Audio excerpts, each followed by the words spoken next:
A continuación expondremos sobre la farmacoterapia de la hiperlipidemia. La hiperlipidemia es una causa importante de aterosclerosis y cuadros inducidos por ella, como cardiopatía coronaria y enfermedades cerebrovasculares isquémica y vascular periférica. En Estados Unidos ha disminuido la incidencia de enfermedades cardiovasculares vinculadas con la aterosclerosis, pero dichos trastornos ocasionan morbilidad o mortalidad en la mayor parte de los adultos en etapa media de la vida o mayores, y explican en promedio 33% de todos los fallecimientos de personas en dichos grupos de edad. Se espera que los casos aumenten en el próximo decenio a causa de la epidemia de obesidad y el envejecimiento de la población. Las causas principales de un mayor riesgo aterógeno son las dislipidemias, que incluyen hiperlipidemia o hipercolesterolemia, y las concentraciones bajas del colesterol de la lipoproteína de alta densidad, también conocido como HDLC, los trastornos genéticos y el modo de vida, en donde se identifica el comportamiento sedentario y alimentación abundante en calorías, grasas saturadas y colesterol. Esto va a contribuir a dislipidemias que se observan en países de todo el mundo. Las modificaciones en el modo de vida son las que mayor capacidad tienen para disminuir el riesgo de enfermedad vascular, con un costo menor que la farmacoterapia. Sin embargo, las dislipidemias aparecen como un factor de riesgo que ha promovido la síntesis de fármacos que modifican la cantidad de colesterol y por ende serán analizados en la siguiente exposición y van a corresponder a inhibidores de la reductasa de 3-hidroxi-3-metilglutarilcoenzima A, los estatínicos, resinas que se unen a ácidos biliares, ácido nicotínico o niacina, derivados del ácido fíbrico y el inhibidor de la absorción del colesterol ezetimibe. Estos fármacos brindan beneficios a pacientes con significativas concentraciones de colesterol, aunque en particular disminuyen las concentraciones correspondientes a colesterol de lipoproteína de baja densidad, o también conocido como LDL-C. Por lo tanto, es pertinente analizar el metabolismo de lipoproteínas plasmáticas. Las lipoproteínas son conjuntos macromoleculares que contienen lípidos y proteínas. Los primeros incluyen colesterol libre y esterificado, triglicéridos y fosfolípidos. Los segundos, entre los cuales están las apolipoproteínas o apoproteínas, confieren estabilidad estructural a las lipoproteínas y también pueden actuar como ligandos en interacciones de lipoproteína-receptor o como cofactores en procesos enzimáticos que regulan el metabolismo de lipoproteínas. En todas las lipoproteínas esféricas, los componentes del centro son los lípidos más hidroinsolubles, que pueden ser ésteres de colesterol y triglicéridos, y en la superficie se sitúan los componentes hidrosolubles más polares, como apoproteínas, fosfolípidos y colesterol no esterificado. Los kilomicrones son la primera lipoproteína a ser analizada. Estos kilomicrones son sintetizados a partir de los ácidos grasos de triglicéridos de los alimentos y del colesterol que es absorbido en el intestino delgado por las células epiteliales. Después de la absorción, se incorporan en ellos las vitaminas liposolubles. La absorción de colesterol y de esterol vegetal en los intestinos es mediada por la proteína 1 similar a la de Niemann-Pick, C1, o también denominada NPC-1L1, que al parecer constituye el punto de acción de la ezetimibe, un inhibidor de la absorción de colesterol. Los esteroles vegetales, a diferencia del colesterol, normalmente no son esterificados ni incorporados en los kilomicrones. Dos hemitransportadores de casetes que se unen a ATP, que son ABCG5 y ABCG8, están en la membrana plasmática apical de los enterocitos y encausan los esteroles vegetales para devolverlos al interior de la luz intestinal y con ello evitan su asimilación en el cuerpo. Las personas con citoesterolemia, un trastorno recesivo autosómico, muestran mutaciones en cualquiera de los genes que codifican los dos hemitransportadores y como resultado absorben cantidades excesivas de esteroles vegetales. No excretan los esteroles de alimentos en la bilis y con ello los acumulan en la sangre y los tejidos. Dicha combinación se acompaña de santomas tendinosos y subcutáneos y agrava enormemente el riesgo de que sufra una enfermedad coronaria prematura. La síntesis de triglicéridos es regulada por la diacilglicerol transferasa en muchos tejidos. Después de ser sintetizados en el retículo endoplasmático, los triglicéridos son transferidos por acción de la proteína de transferencia de triglicéridos microsómica, también conocida como MTP, hasta el sitio en que se dispone de ApoB48, recién sintetizada para formar kilomicrones.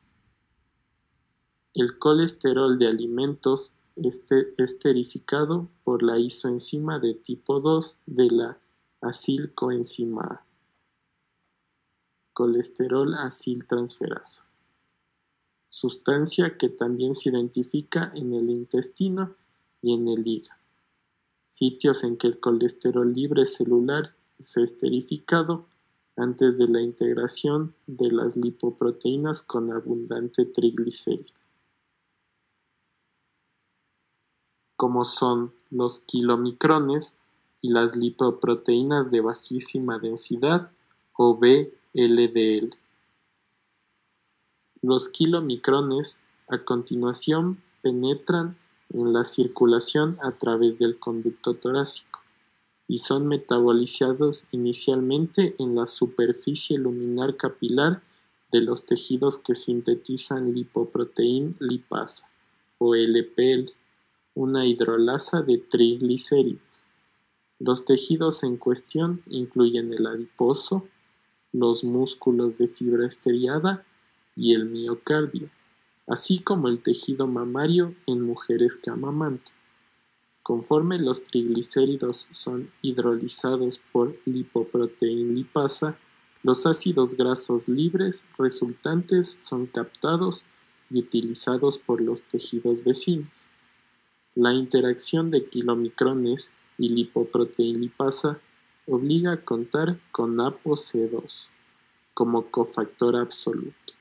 Si no se encuentra con LPL o con ApoC2 funcionales, será imposible la hidrólisis de triglicéridos en los kilomicrones y ello causará hipotrigliceridemia intensa y pancreatitis durante la niñez o incluso en la lactancia.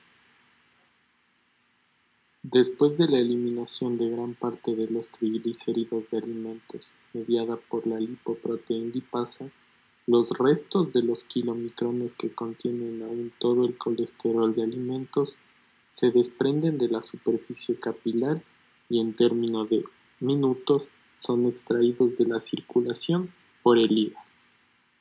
En primer lugar, los restos son secuestrados por la interacción de ApoE con proteoglucanos de sulfato de heparano en la superficie de los hepatocitos y modificados por la lipasa hepática o HL con ello disminuye todavía más el contenido de triglicéridos de los restos.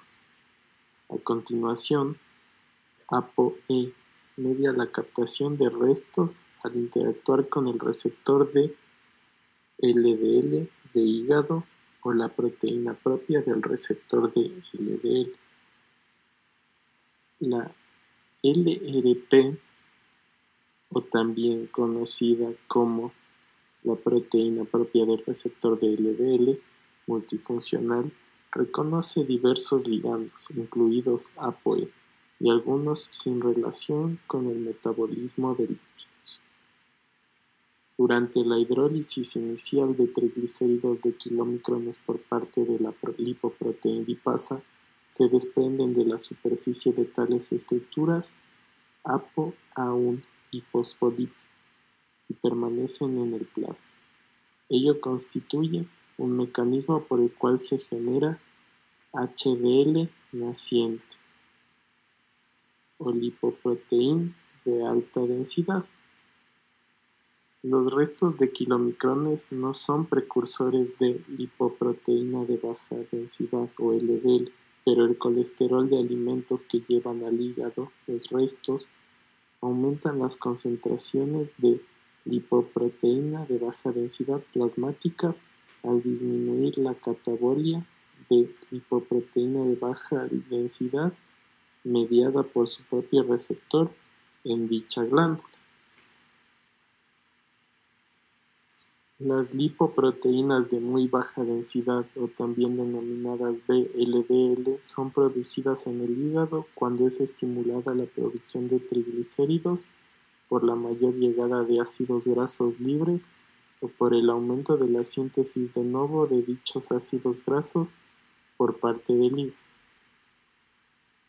Esta glándula sintetiza en forma constitutiva ApoB100, ApoE, ApoC1, C2 y C3, y son incorporadas en la VLDL. Si no se cuenta con triglicéridos para formar VLDL, los hepatocitos degradan ApoB100 recién sintetizada. Los triglicéridos son sintetizados en el retículo endoplasmático y junto con otros constituyentes lipídicos son transferidos por MTP a un sitio del retículo endoplasmático en que se dispone de ApoB100 recién sintetizado para formar VLDL naciente o VLDL precursor.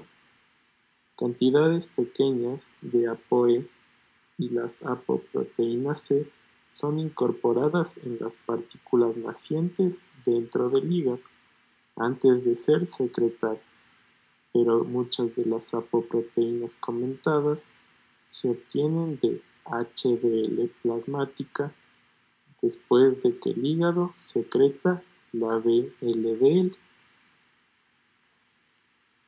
A continuación, la lipoproteína lipasa de muy baja densidad, VLDL plasmática, es catabolizada por la lipoproteína lipasa en los lechos capilares por un proceso similar al de la modificación lipolítica de los kilomicrones. Cuando la hidrólisis de triglicéridos está a punto de completarse, los restos de la lipoproteína de muy baja densidad, llamados por lo común IDL, son liberados del endotelio capilar y se incorporan de nuevo en la circulación. La ApoB100, que contiene pequeñas cantidades de VLDL e IDL, que son los restos de la VLDL, con una semivida menor de 30 minutos, tienen dos biodestinaciones posibles. Aproximadamente 40 a 60% es captada del plasma por el hígado mediante una interacción con los receptores de LDL y LRP, que reconocen ligandos de ApoB100 y ApoE en sus restos. LPL y HL convierten lo que resta del IDL en LDL. Al eliminar los triglicéridos adicionales, las apoproteínas C, ApoE y ApoA5 se redistribuyen en HDL. Prácticamente todas las partículas de LDL en el plasma provienen de VLDL. Por su parte, prácticamente todas las partículas de lipoproteínas de baja densidad o LDL en la circulación provienen de la VLDL. Estas tienen una semivida de 1.5 a 2 días, lo cual vendría a explicar las mayores concentraciones plasmáticas en comparación con las de VLDL y los restos de VLDL, también conocido como IDL. En personas sin hipertrigliceridemia, el 66% del colesterol plasmático está en la LDL. La eliminación de las partículas de LDL en el plasma es mediada predominantemente por sus receptores. Un componente pequeño es mediado por mecanismos de eliminación diferentes de los receptores. La causa más frecuente de la hipercolesterolemia dominante autónoma comprende mutaciones del gen del receptor de LDL. Se han identificado más de 900 mutaciones del gen del receptor de LDL. En casos de defecto o ausencia de los receptores de este tipo, que originan las concentraciones plasmáticas grandes de LDL, hipercolesterolemia familiar. El hígado expresa una gran cantidad de receptores de LDL y extrae en promedio 75% de todas las lipoproteínas de baja densidad del plasma. Como consecuencia, el mecanismo más eficaz para modular las concentraciones plasmáticas de LDL-C es la manipulación de la expresión del receptor de LDL en el hígado. La tiroxina y el estrógeno intensifican la expresión del gen de dicho receptor, lo cual explica sus defectos de disminución de la concentración de LDL-C. La modificación alimentaria más eficaz, que consiste en un menor consumo de grasas saturadas y de colesterol, y farmacológica, como estatínicos, contra la hipercolesterolemia, actúan en el intensificar la expresión del receptor de LDL en el hígado. La regulación de la expresión del receptor de LDL es parte de un proceso complejo en el cual las células regulan su contenido de colesterol libre. Dicho fenómeno regulador es mediado por factores de transcripción llamados proteínas ligadoras del elemento regulador de esterol, o también conocidas como SRBP, y su proteína que activa la separación de dichas proteínas, que es SCAP. La SCAP es sensora de contenido de colesterol en el retículo endoplasmático y un acompañante de SREBP desde el retículo endoplasmático hasta el aparato de Golgi. En este último, la SREBP es separada por mecanismos proteolíticos y un dímero del dominio de la terminación amino transportado por importina beta. Lo traslada al núcleo citrio en el cual activa la expresión del gen del receptor de LDL y de otros genes que codifican las enzimas que intervienen en la biosíntesis de colesterol. El mayor contenido de colesterol de el retículo endoplasmático se fija a la SCAP e impide que este último acompañe a SREBP hasta el aparato de Golgi para su procesamiento y al final no llega al núcleo. Finalmente, analizaremos el metabolismo de las lipoproteínas de alta densidad o HDL, que van a ser modificadas por múltiples mecanismos en el compartimento plasmático. La principal apoproteína de estas HDL es la ApoA1 y su concentración plasmática es un potente elemento que va a predecir en forma inversa el riesgo de presentar cardiopatía congestiva en comparación que el nivel de HDL-C. Se necesita la síntesis de ApoA1 para la producción normal de HDL. La expresión clínica de las mutaciones en el gen de ApoA1 que causan deficiencia de HDL es variable y a menudo se vincula con aterogénesis acelerada. Por lo contrario, la sobreexpresión de ApoA1 las protege de aterogénesis inducida experimentalmente. El transportador de membrana ABCA1 facilita la transferencia de colesterol libre proveniente de células y su paso a HDL. Si ABCA1 es defectuoso, disminuye enormemente la adquisición de colesterol por parte de HDL y las concentraciones de esta última lipoproteína aminoran en grado extraordinario porque se metaboliza con gran rapidez HDL naciente con poco líquido. Las mutaciones de pérdida funcional de ABCA1 ocasionan el defecto observado en la enfermedad de Tangier, trastorno genético caracterizado por cantidades extraordinariamente pequeñas de HDL, así como acumulación de colesterol en el hígado, el vaso, las amígdalas y neuronas de nervios periféricos.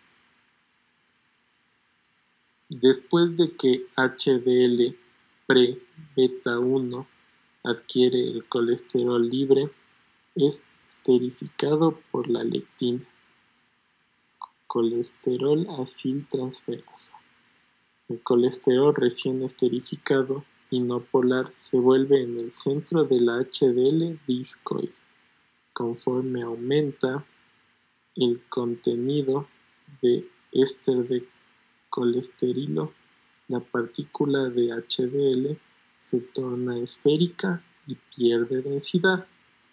Tales partículas de HDL esférica formadas recientemente o HDL3 aumentan además al aceptar más colesterol libre, el cual a su vez esterificado por la lectina colesterol aciltransferasa.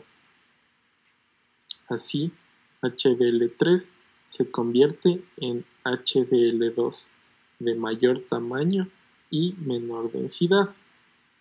Conforme aumenta el contenido de éster de colesterilo en HDL2, los ésteres de colesterilo de tales partículas comienzan a ser intercambiados por triglicéridos derivados de ciertos lipoproteínas que los contienen, a estos kilomicrones de VLDL, lipoproteínas restantes y LDL.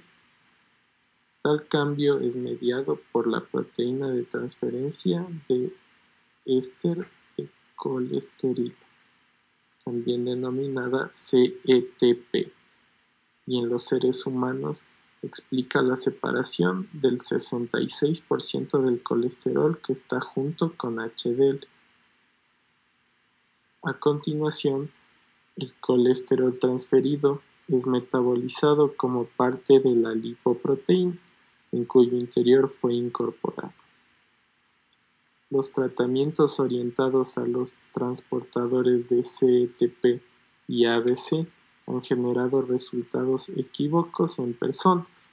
Los inhibidores de CETP disminuyen de modo eficaz el LDL, pero también por un mecanismo paradójico incrementan la frecuencia con que surgen problemas cardiovasculares adversos, como la angina de pecho, revascularización, infarto de miocardio, insuficiencia cardíaca e incluso la muerte. El triglicérido transferido al interior de HDL2 es hidrolizado en el hígado por HL, proceso que regenera partículas de HDL3 esféricas y de menor tamaño, que vuelven a circular y obtienen más colesterol libre de tejidos que contienen cantidades excesivas de dicho alcohol.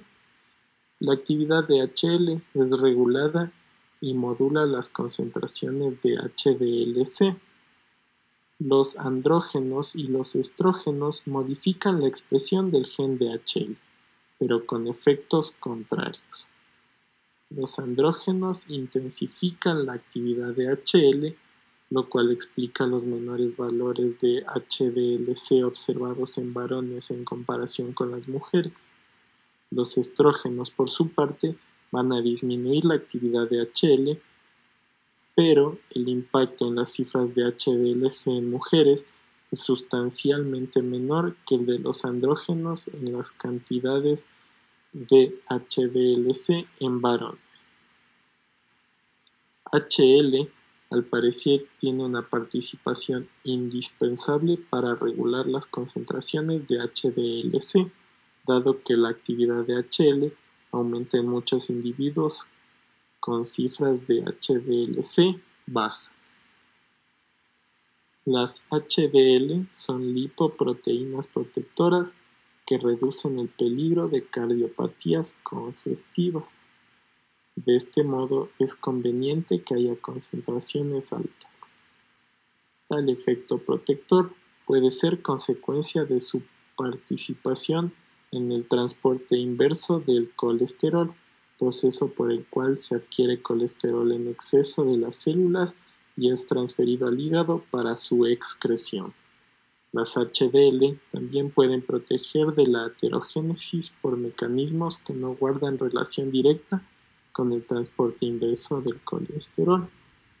Las funciones en cuestión incluyen supuestas actividades antiinflamatorias, antioxidativas, antiagregación plaquetaria, anticoagulante y profibrinolítica. Hiperlipidemia y aterosclerosis. Una de las mayores causas de mortalidad a nivel mundial es a causa de enfermedades cardiovasculares. Ocasionan más fallecimientos que el cáncer, accidentes, neumonías crónicas y diabetes juntos. Gran cantidad de estos es por aterosclerosis. 66% de los fallecimientos por aterosclerosis crónica fueron causados por enfermedades coronarias del corazón. De todos los fallecidos, el 50% de varones y 64% de mujeres no tenían síntomas. Los principales factores de riesgo son el incremento de LDL-C, la disminución de HDL-C, el tabaquismo, la hipertensión, la diabetes mellitus tipo 2 y antecedentes familiares de crisis prematuras de enfermedades coronarias en parientes de primer grado. El 90% de los afectados con enfermedades cardiovasculares tienen uno o más factores de riesgo. Cuando las concentraciones totales de colesterol son menores a 160 mg por 100 ml, hay una disminución extraordinaria del riesgo de cardiopatías coronarias, aun cuando hay uno o más factores de riesgo. Esto muestra que entre mayor el nivel de colesterol, mayor riesgo a cardiopatías coronarias. El consumo excesivo de grasas saturadas aumenta las concentraciones de colesterol y por tanto es importante dieta con bajas cantidades de grasas animales y esto da una disminución del riesgo de enfermedad cerebrovascular. El uso de estatínicos es beneficioso para la prevención, dado que disminuye los niveles plasmáticos de LDL-C.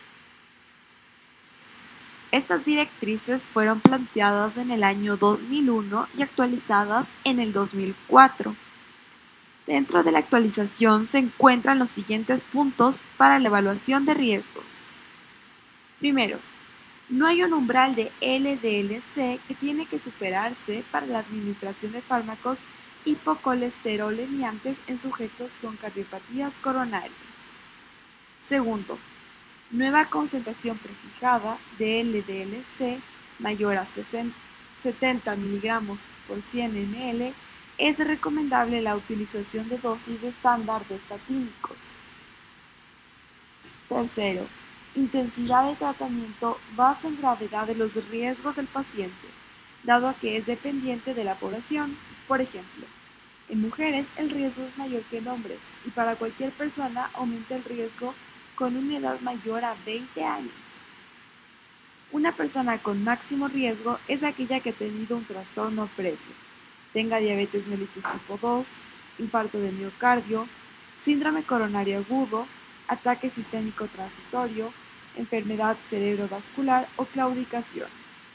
Estos pacientes tienen que tener un tratamiento intensivo de sus lípidos plasmáticos. Medición de estos como el HDL-C, LDL-C, colesterol total, triglicéridos y cálculo de LDL-C y de glucosa es importante. La medición de ApoA1 y ApoB cuenta como elemento de predicción de riesgo mejor que medición de los lípidos, pero son pruebas más difíciles de laboratorio y por lo tanto no es un punto de evaluación de riesgo oficial. Además de todos estos factores, tiene que también considerarse la edad, antecedentes familiares, tabaquismo, hipertensión, diabetes mellitus y obesidad. Nuevos factores para considerarse también son la proteína C reactiva y calcificación coronaria.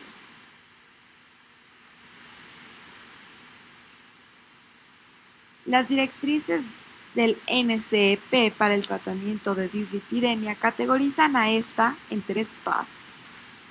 Dos de estos pasos podemos ver aquí. Tenemos como primer punto la prevención primaria, que es el tratamiento de factores de riesgo para evitar primer episodio absoluto de cardiopatías coronarias. El segundo punto es la prevención secundaria, que es el tratamiento más intensivo de factores de riesgo en pacientes que ya tuvieron cardiopatías coronarias.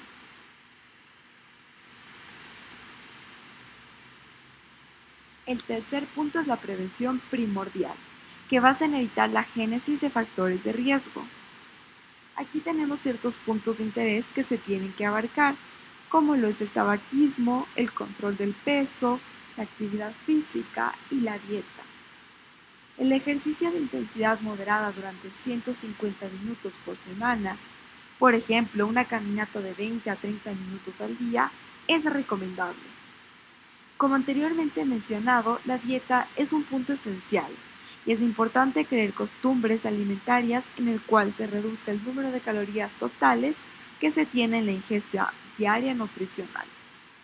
De estos, es necesario que al menos 30% sean grasas, de las cuales 100% deben ser grasas saturadas.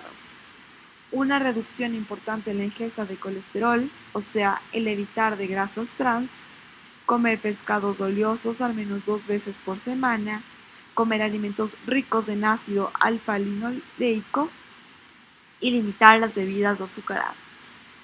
La idea principal es el control del colesterol y la glucosa del paciente.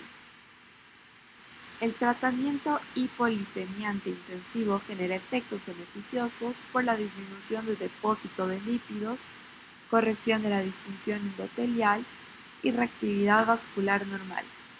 El beneficio principal es el incremento del diámetro de los vasos, lo cual aminora los trastornos coronarios agudos, como por ejemplo las lesiones ateroscleróticas que fácilmente pueden causar que se desprenda una parte y surja una trombosis aguda.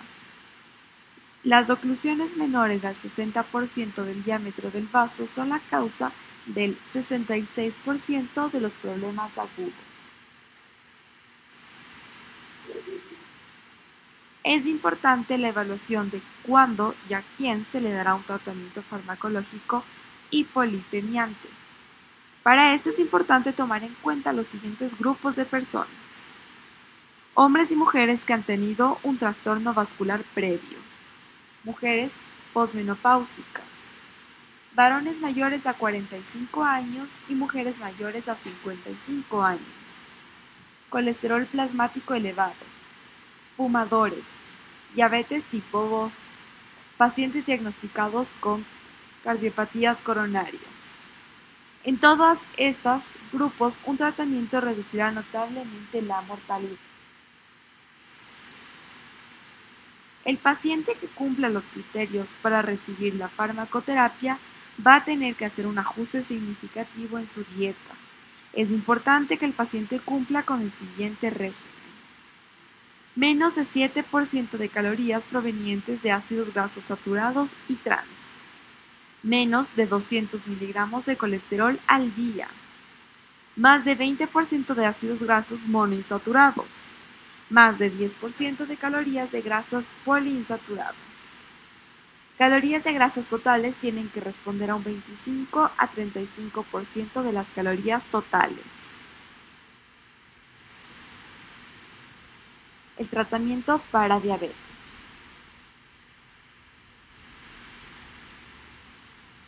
La diabetes es un trastorno que conlleva a un elevado riesgo de enfermedades cardíacas, aumentando el riesgo de morbilidad 4 veces más que en pacientes no diabéticos. Es muy importante, además de controlar la glucemia en pacientes diabéticos, que se aplique un tratamiento consistente en dieta, control ponderal y fármacos.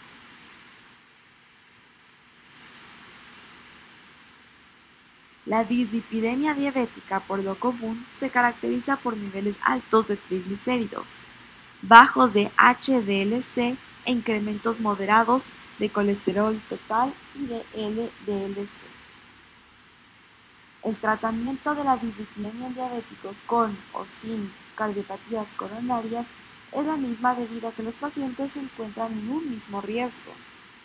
Los estáticos en la diabetes son de gran ayuda para disminuir la mortalidad total o por enfermedad cardiovascular. Por ello, se ha propuesto la administración de estatínicos en conjunto con fenofibrato. El síndrome metabólico comprende un conjunto de 5 factores de riesgo que aumentan la incidencia de cardiopatía coronaria en estos pacientes notablemente. Los 5 factores que comprende el síndrome metabólico es la obesidad abdominal, que es determinada por la circunferencia abdominal, los triglicéridos, los niveles de HDLC, la tensión arterial y la glucosa en ayunas. En esta tabla podemos ver los valores exactos a partir de los cuales se determina cada factor como un factor de riesgo. El tratamiento de niveles altos de triglicéridos depende de la severidad, pero en general es importante hacer un control dado que está relacionado con un mayor riesgo de cardiopatía coronaria.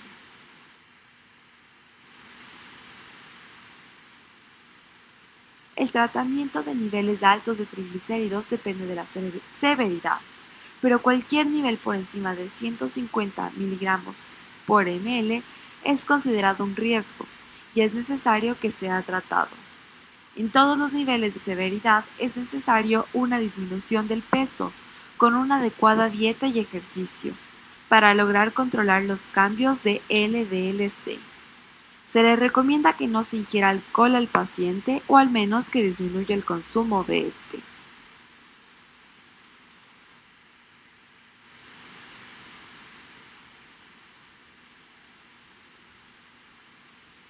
Si los niveles persisten, aunque se haya logrado un adecuado nivel de LDLC, es necesario intensificar el tratamiento con un aumento de dosis de estatina o niacina o la administración de ambos al mismo tiempo. Se puede también utilizar un estatínico en combinación con un fibrato. Es importante ser cuidadoso con la dosis y combinaciones para que no aumente la miopatía.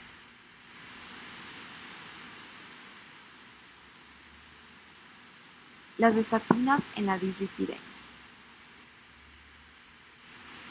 Los estatínicos son los fármacos más eficaces y mejor tolerados en el tratamiento de dislipidemia. En dosis más altas de los más potentes como atorvastatina, simvastatina y rosuvastatina son utilizadas para tratar la hipertrigliceridemia, como ya habíamos mencionado anteriormente. Causan un incremento de VLDL y aumentan las cifras de HDL y por lo tanto disminuyen el riesgo de cardiopatías coronarias, además de enfermedad cerebrovascular y mortalidad total.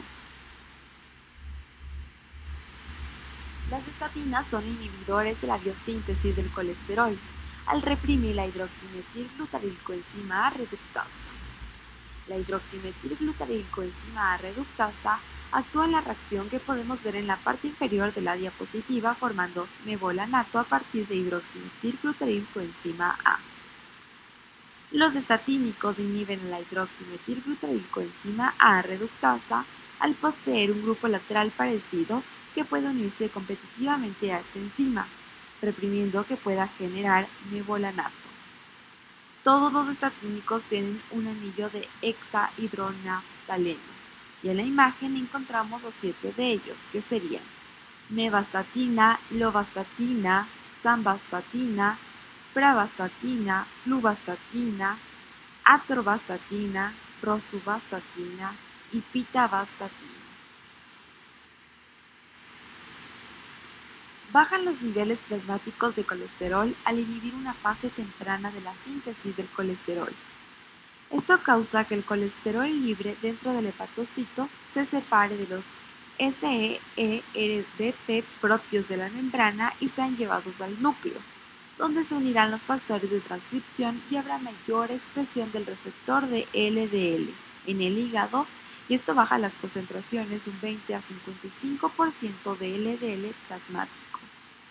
Además, también disminuye la degradación de los receptores de LDL. Entre otras funciones de las estatinas podemos encontrar las siguientes. Primero, los estatínicos ejercen su principal efecto, que es la disminución de las concentraciones de LDL gracias a la fracción similar al ácido mevalónico que inhibe competitivamente la reductasa de hidroximetilglutarilcoenzima A. Al efectuar la conversión mencionada hasta la forma de mevalonato, los estatínicos inhiben una fase temprana y cinético-limitante de la biosíntesis de colesterol. Los estatínicos modifican la concentración sanguínea de colesterol al inhibir la síntesis de dicho compuesto por el hígado, con lo cual aumenta la expresión del gen del receptor de LDL. El número mayor de los receptores de LDL en la superficie de los hepatocitos hace que aumente la extracción o eliminación de LDL desde la sangre, con lo cual disminuyen las cifras de LDL-C. Segundo, la disminución de la producción de VLDL por el hígado inducida por los estatínicos es mediada por una menor síntesis de colesterol, componente necesario de VLDL. Tercero, los estatínicos disminuyen sustancialmente las concentraciones de triglicéridos mayores de 250 mg por 100 ml. Los sujetos hipertrigliceridémicos que reciben las dosis máximas de los estatínicos más potentes presentan una disminución de 35 a 45% en el nivel de LDL-C y otra similar en las concentraciones de triglicéridos en sujetos en ayunas. Cuarto, en individuos con cifras de HDL-C menores, los estatínicos pueden diferir entre sí en cuanto a sus efectos en las concentraciones de HDL-C. La simvastatina, con una dosis máxima de 80 mg, incrementa la cantidad de HDL-C y ApoA1, mucho más que una dosis similar de atorvastatina. En estudios preliminares en individuos con hipertrigliceridemia y nivel bajo de HDL-C, al parecer, la rosuvastatina aumenta el HDL-C a un 15 a 20%. Los estatínicos ejercen netamente sus principales efectos en cardiopatía coronaria al disminuir la cantidad de LDL-C y mejorar el perfil de lípidos, como se refleja en la cifra de colesterol plasmático. Pero se han atribuido a ellos muchísimas propiedades potencialmente cardioprotectoras. Aquí podemos observar las dosis necesarias para lograr las disminuciones de las concentraciones de colesterol de LDL. Entonces, por ejemplo, si queremos alcanzar una disminución del 31 al 25% de las LDL con lovastatina, vamos a necesitar 40 miligramos del fármaco. Los estatínicos además ejercen otras funciones, además de su función principal de la disminución de los niveles de LDL. Los estatínicos tienen una función fundamental, dado que generan la liberación de óxido nítrico, lo cual dará como resultado la vasodilatación. Además, le dan estabilidad a la placa, impidiendo que haya formación de trombos. Además, tienen una acción antiinflamatoria y por lo tanto disminuye las concentraciones de CRP, lo cual da como consecuencia menos riesgos de cardiopatías coronarias. Además de estas funciones, tienen un rol importante en la oxidación de lipoproteínas y por lo tanto en la captación de colesterol. Por último, los estatínicos aminoran la agregación plaquetaria y también el depósito de trombos plaquetarios. La semivida del estatínico es de 1 a 4 horas. La absorción del estatínico se da en el intestino. La mayoría de los fármacos ya están en su forma activa, a excepción de simvastatina y lovastatina, que tienen que ser metabolizados por el hígado antes de crear su metabolito activo. Las concentraciones máximas del fármaco en la sangre se encuentran de 1 a 4 horas después, excepto simvastatina, que alcanza las mayores concentraciones a las 12 horas, y atorvastatina, que lo alcanza a las 20 horas. El 70% de los metabolitos creados entonces serán excretados por el hígado por medio de las heces. Los efectos adversos e interacciones farmacológicas.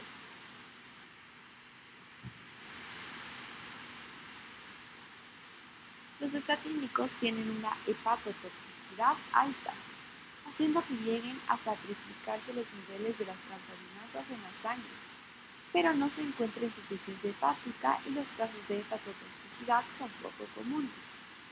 Es por esto que es recomendable medir la alanina aminotransferasa periódicamente. En casos de hepatitis o hígado graso alcohólico, igualmente se encontrarán elevadas las aminotransferasas, pero no tiene una relación directa con los estatínicos, más bien con las enfermedades subyacentes.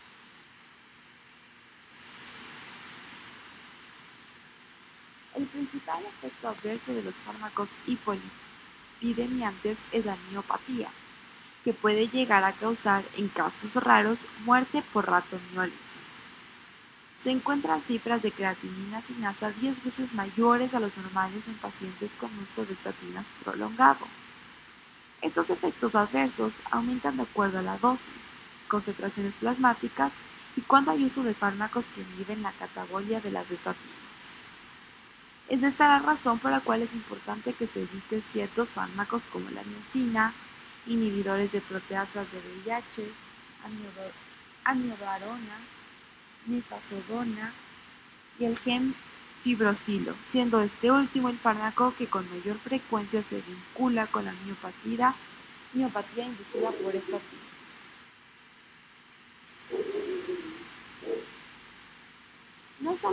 No se ha logrado demostrar que los estatínicos sean teratogénicos o que hagan algún daño durante el embarazo. Es recomendable que no se tomen ni si se quiere concebir, al igual que al rato de amamantar. Si hay mujeres premenopáusicas que están tomando estatínicos, será necesario que tomen anticonceptivos. La síntesis de colesterol por el hígado alcanza su máximo entre las 0 horas y las 2 de la mañana. En consecuencia, habrá que consumir en la noche los estatínicos cuya semivida es de 4 horas o menos. Estatinas en combinación con otros fármacos hipolipemiantes.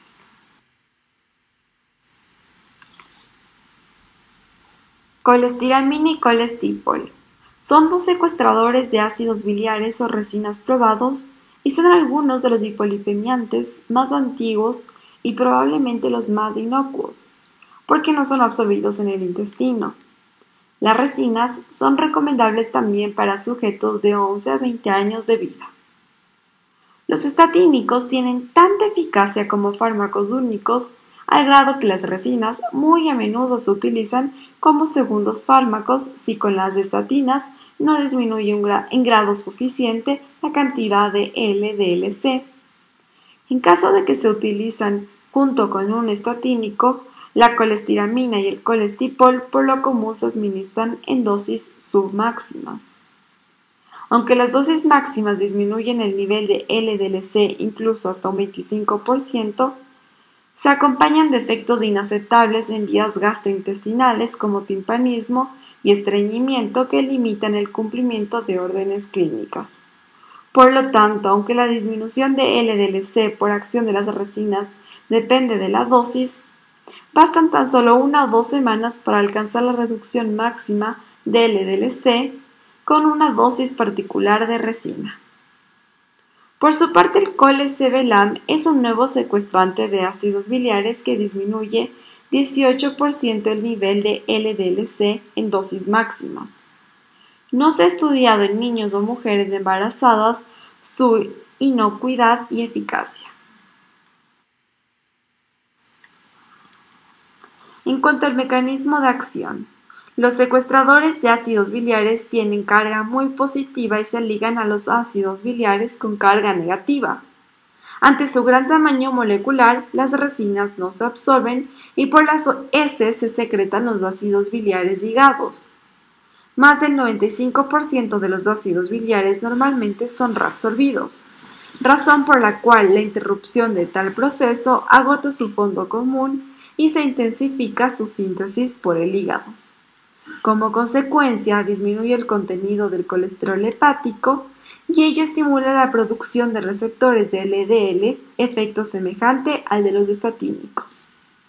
El aumento de los receptores de LDL del hígado incrementa la eliminación de los mismos y aminora las concentraciones de LDL-C, pero tal efecto es superado parcialmente por la mayor síntesis de colesterol, causada por el incremento en la cantidad de reductasa de hidroximetilglutaril-coenzima A. La inhibición de la actividad de reductasa por un estatínico hace que aumente sustancialmente la eficacia de las resinas. En cuanto a los efectos secundarios e interacciones farmacológicas, las resinas por lo común son inocuas ya que no se absorben a nivel general. Sin embargo, la hipertrigliceridemia intensa constituye una contraindicación para utilizar la colestiramina y el colestipol, porque dichas resinas incrementan las concentraciones de triglicéridos. No se cuenta con datos suficientes respecto al efecto del colesevelam en las resinas en las cifras de triglicéridos. Sin embargo, el empleo de colesevelam para disminuir el LDL-C en pacientes hipertrigliceridémicos debe acompañarse de mediciones frecuentes, cada 1 o 2 semanas, de los triglicéridos con el sujeto en ayunas hasta que se estabilicen, o será mejor no usar el colesevelam en ellos. Se puede presentar dispepsia, timpanismo y estreñimiento que se observan en individuos que reciben colestiramina o colestipol, mientras que existe menor posibilidad de que el colesevelam los ocasione. El estreñimiento se puede evitar con la ingesta diaria de cantidades adecuadas de agua y derivados de Yanten si es necesario. La colestiramina y el colestipol se ligan e interfieren en la absorción de muchos fármacos, como tiazidas del tipo de furosemida, propanolol, digoxina, warfarina y algunos de los estatínicos.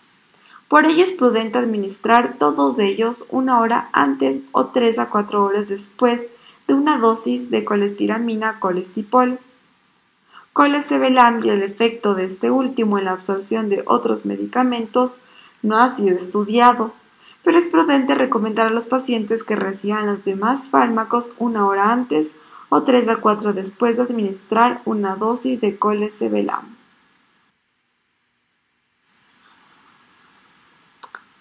La niacina es el ácido nicotínico. Es uno de los medicamentos más antiguos utilizados para tratar la dislipidemia y modifica en forma positiva casi todos los parámetros de lípidos. Para lograr los efectos hipolipidémicos se necesitan dosis mayores que las requeridas para obtener sus efectos vitamínicos. Es el mejor medicamento con que se cuenta para incrementar la concentración de HDLC de un 30-40%. También disminuye de un 35-45% las concentraciones de triglicéridos, con la misma eficacia que los fibratos y los estatínicos más eficaces, y disminuye de un 20 al 30% el LDL-C. La niacina también es el único producto hipolipidémico que disminuye significativamente la lipoproteína A. A pesar de sus efectos saludables en los lípidos, genera efectos adversos que limitan su uso.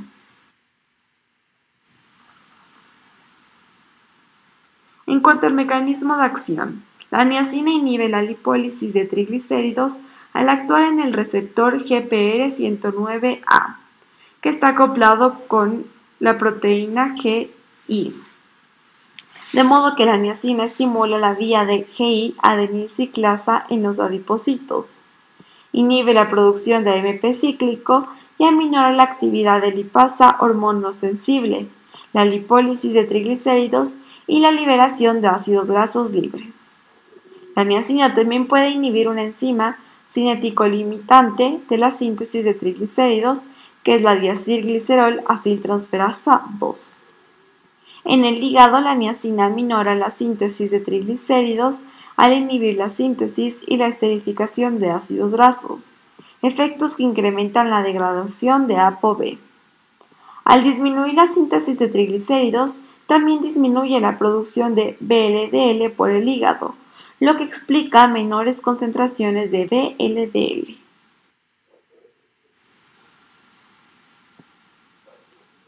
Las dosis farmacológicas de la niacina cristalina utilizada para tratar la dislipidemia se absorben casi por completo y en términos de 30 a 60 minutos se alcanzan las concentraciones plasmáticas máximas.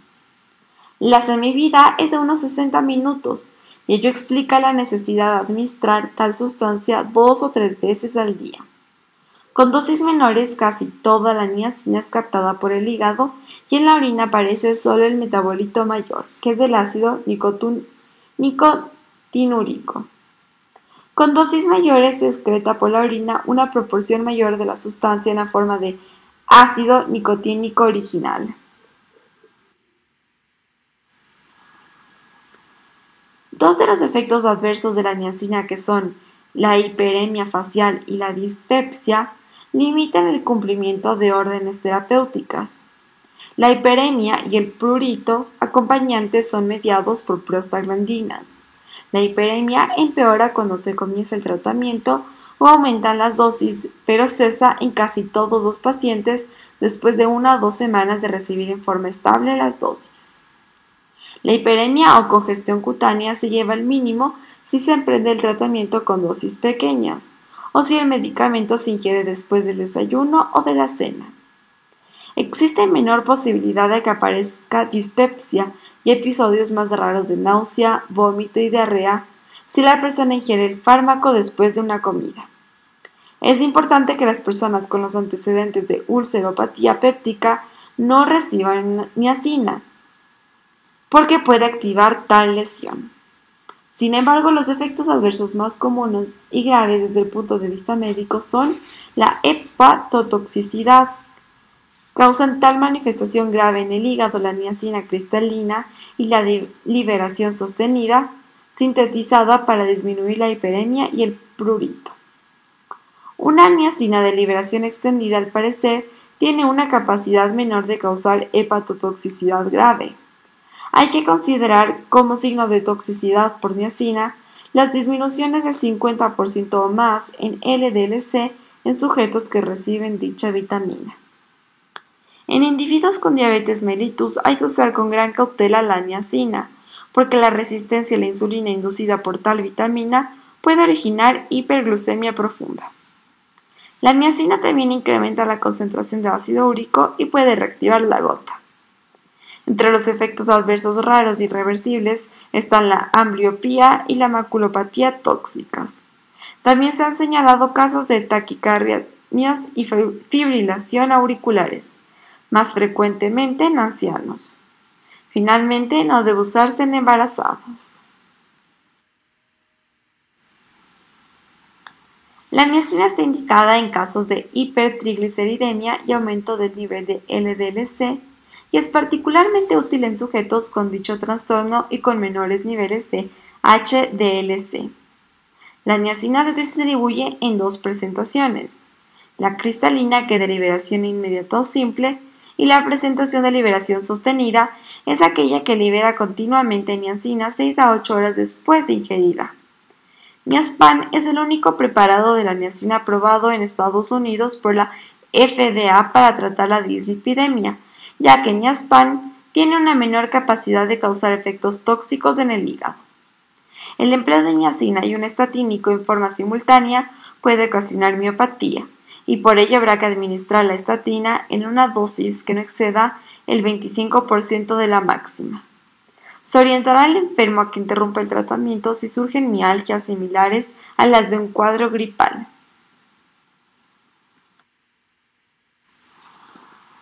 En 1962 se observó que el etilclorofenoxiisobutirato disminuía los lípidos en ratas. En 1967, en Estados Unidos, se aprobó el uso de la forma éster, clofibrato, y se convirtió en el hipolipidémico recetado con mayor frecuencia. Sin embargo, su uso disminuyó extraordinariamente después de que la OMS notificó que, a pesar de que clofibrato disminuía 9% las concentraciones de colesterol, no aminoraba la frecuencia de problemas cardiovasculares letales, aunque disminuía el número de infartos no letales. Prácticamente, se abandonó el uso de clofibrato después de que la OMS publicó los resultados de un estudio hecho en 1978. En Estados Unidos aún se consigue el clofibrato y otros dos fibratos que son el gemfibrosilo y el fenofibrato. A pesar de que se han realizado estudios extensos en seres humanos, no se conocen en detalle los mecanismos por los que los fibratos disminuyen la lipoproteína o aumentan la HDL. Investigaciones recientes sugieren que muchos de los efectos de estos compuestos en los lípidos sanguíneos son mediados por su interacción con receptores activados por el proliferador de peroxisoma, PPAR, que regula la transcripción génica. Se han identificado 3 isotipos de PPAR, alfa, beta y gamma. Los fibratos se ligan a PPAR alfa, expresado predominantemente en el hígado, tejido adiposo pardo, y en menor magnitud en riñones, corazón y músculo de fibra estriada. Los fibratos disminuyen los triglicéridos por estimulación de la oxidación de ácidos grasos mediada por PPAR alfa, mayor síntesis de LPL y menor expresión de ApoC3. El incremento de LPL estimularía la eliminación de lipoproteínas con abundantes triglicéridos. La disminución de la producción de ApoC3 por el hígado, que actúa como inhibidor del procesamiento lipolítico y de la eliminación mediada por el receptor, estimularía la eliminación de VLDL. Los incrementos de HDL-C mediados por fibrato dependen de estimulación de la expresión de ApoA1 y ApoA2 por parte de PPAR-alfa, lo cual hace que aumenten las concentraciones de HDL. Para esta última función de incremento es más eficaz el fenofibrato que el gemfibrosilo. Adicionalmente, muchos de los fármacos de ácido fíbrico pueden tener efectos antitrombóticos que incluyen inhibición de la coagulación e intensificación de la fibrinólisis.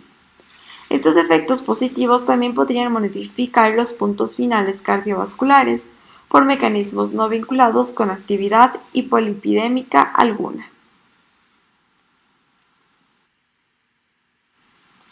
Todos los fibratos son absorbidos de manera rápida y eficiente, más del 90% si se administran con una comida, pero su absorción es eficiente si se ingiere con el estómago vacío. El enlace este es hidrolizado rápidamente y en término de 1 a 4 horas se alcanzan las concentraciones plasmáticas máximas. Más del 95% de los medicamentos mencionados en el plasma están unidos a proteína, casi exclusivamente albúmina. La semivida de los fibratos difiere en grado significativo y varía de 1.1 horas a 20 horas. El gemfibrosilo cruza la placenta. Los fibratos son excretados preferentemente en la forma de conjugados con glucurónido. 60 al 90% de la dosis ingerida es excretada por la orina y cantidades menores aparecen en las heces. La excreción de estos fármacos disminuye en la insuficiencia renal, aunque no hay tanta disminución de la excreción de gemfibrosilo en la insuficiencia renal en comparación con la de otros fibratos. El uso de los fibratos está contraindicado en sujetos con insuficiencia renal. Los derivados del ácido fíbrico por lo común son tolerados de modo adecuado. En 5 al 10% de los pacientes pueden surgir efectos adversos, aunque muy a menudo no bastan para que el paciente interrumpa el consumo del fármaco. Incluso en 5% de los pacientes se advierten efectos secundarios en vías gastrointestinales. Otros efectos adversos son señalados pocas veces e incluyen erupción, urticaria, pérdida capilar, mialgias, fatiga, cefalea, impotencia y anemia. Se han señalado incrementos pequeños de las transaminasas del hígado y fosfatasa alcalina. Según señalamientos, el clofibrato, el bezafibrato y fenofibrato potencian la acción de los anticoagulantes orales, en parte al desplazarlos de sus sitios de fijación en la albúmina. Puede ser adecuada si se comienza a administrar un fibrato, la medición seriada y cuidadosa del tiempo de protrombina y la disminución de la dosis del anticoagulante.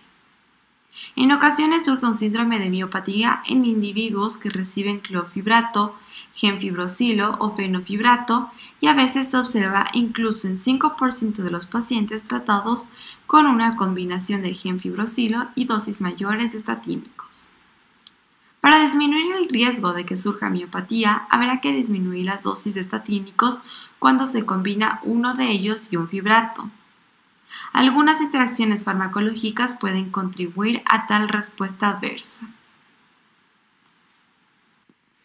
El gemfibrosilo inhibe la captación de estatínicos por OATP1B1 del hígado. Dicho fármaco también compite por las mismas transferasas de glucuronosilo que metabolizan a casi todos los estatínicos. Como consecuencia es posible aumentar las concentraciones de los dos fármacos si se administran simultáneamente.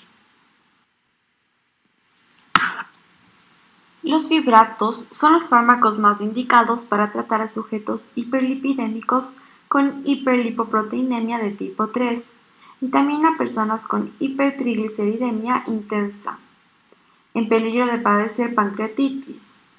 Los fibratos, al parecer, desempeñan un papel importante en sujetos con niveles altos de triglicéridos y bajos de HDL-C, vinculados con el síndrome metabólico o diabetes mellitus tipo 2. Cuando se utilizan en los pacientes mencionados, hay que cuantificar en forma seriada las LDL y si aumentan, se necesita a veces agregar una dosis pequeña de un estatínico.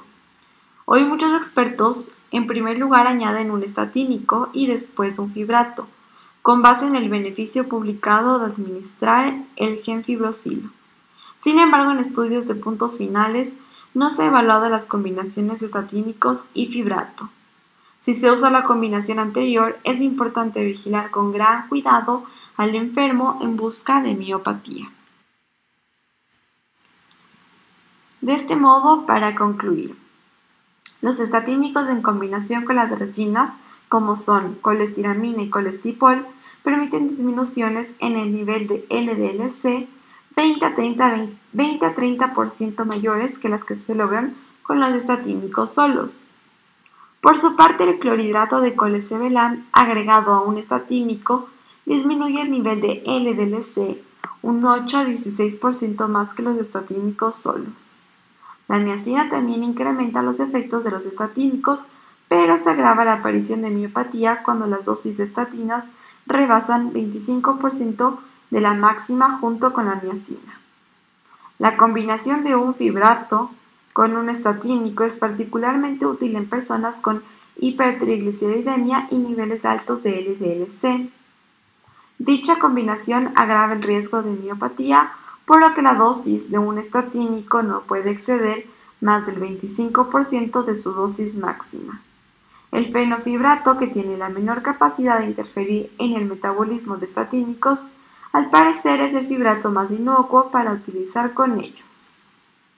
La administración triple, que incluye resinas, niacinas y estatínicos, puede disminuir incluso 70% el nivel de LDL-C.